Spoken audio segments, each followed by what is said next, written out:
No, no, no. Dito nga mga idol, habang binabaybay ko tong masalong ay meron akong napansin. At ang daming tao dito mga idol. Parang may naamoy ako hindi maganda. Ang dami na naman tao. May bantay na naman mga idol. Ay nako. Represent.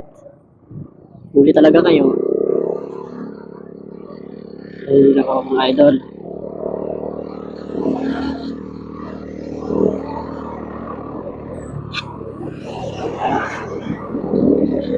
A few moments later. Ang dami na naman tao dito mga idol. Oh.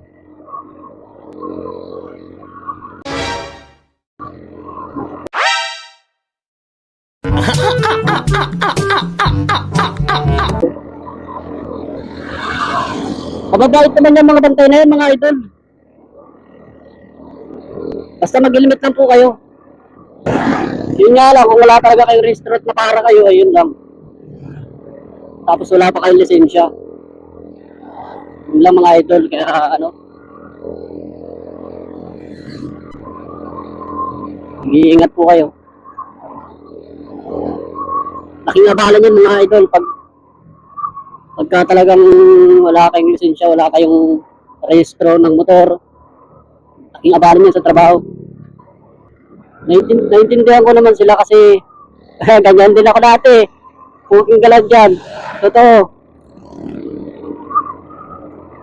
Tagal ko na kay-standby para lang makadahan ako.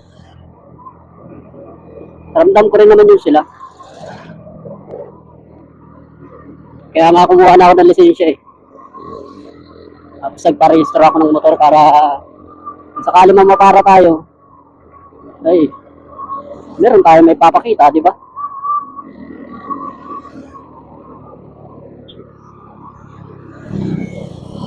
Chikalan. Hanggang dito na lang mga idol, magpipicture muna tayo dito. So tayo ng picture.